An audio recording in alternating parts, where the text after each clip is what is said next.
আমার বাবার মূলত যে রোগটি হয়েছিল সেটি হচ্ছে ব্রেন টিউমার এবং ক্যান্সার। ৩ মাসের মাথাতেই আমার ফাইনাল পরীক্ষা চলাকালীন হঠাৎ সে আমাদেরকে ছেড়ে চলে যায়।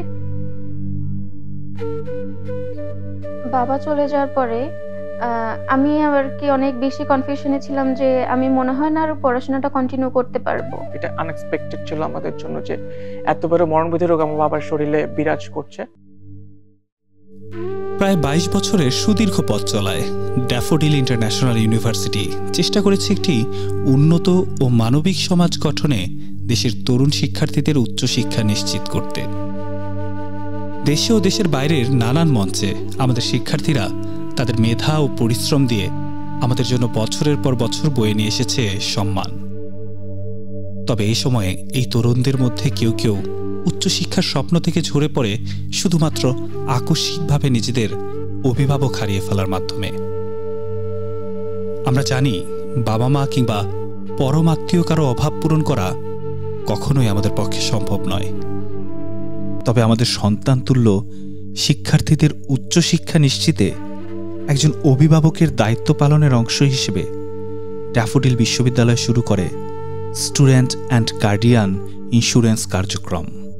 কারণ আমাদের কাছে ঠিক সেই গল্পগুলো এসে উপস্থিত হয় যে গল্পে আমাদের এই সন্তানতুল্য শিক্ষার্থীরা পার করেছে সবচাইতে কঠিন মুহূর্তগুলো।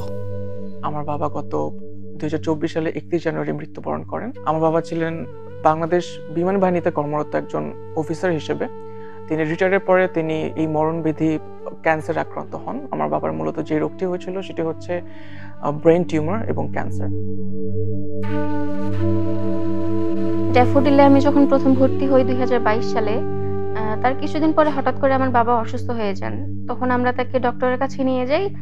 ডক্টর কিছু টেস্ট দিলেন যার মাধ্যমে আমরা জানতে পারলাম যে আমার বাবার কিডনির প্রবলেম। এটা আনএক্সপেক্টেড ছিল আমাদের জন্য যে এত বড় মরণব্যাধি রোগ আমার বাবার শরীরে বিরাজ করছে। হসপিটালে ভর্তি করানোর পর ডক্টর সাজেস্ট করেন যে তার কিডনি ট্রান্সপ্লান্ট করতে হবে। তার 2টা কিডনি ড্যামেজ। তার 3 মাসের মাথাতেই আমার ফাইনাল পরীক্ষা চলাকালীন হঠাৎ সে আমাদেরকে ছেড়ে চলে যায়।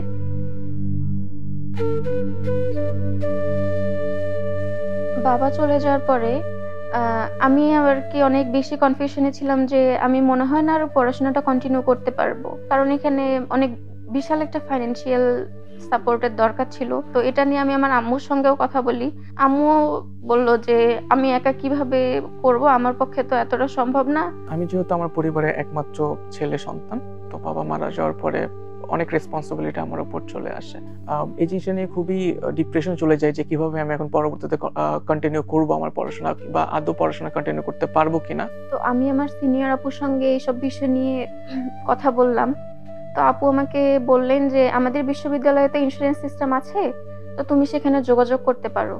কিন্তু আমার কাছে কেন যেন মনে হচ্ছিল যে আমার এটা হবে না, আমি এই টাকাটা পাবো না বা ইন্স্যুরেন্সটা আমার হবে না। তো পরবর্তীতে আমি ট্রেজারি অফিসে যাই, একজন স্যারের সাথে কন্ট্যাক্ট করি এবং তিনি আমাকে পুরো প্রক্রিয়াটা আরো একবার ডিটেলসে বুঝান এবং একটা ফর্ম দেন। সেই ফর্মের মধ্যে কিছু ইনফরমেশন যেগুলো লাগবে সেগুলো হচ্ছে বাবার ডেথ সার্টিফিকেট, এনআইডি কার্ড, যেগুলো আমি সাবমিট করি। স্যার আমাকে একটা নির্দিষ্ট ডেট দিলেন এবং বললেন যে আমার গার্ডিয়ান সহ এসে আমি যেন চেকটা রিসিভ করি।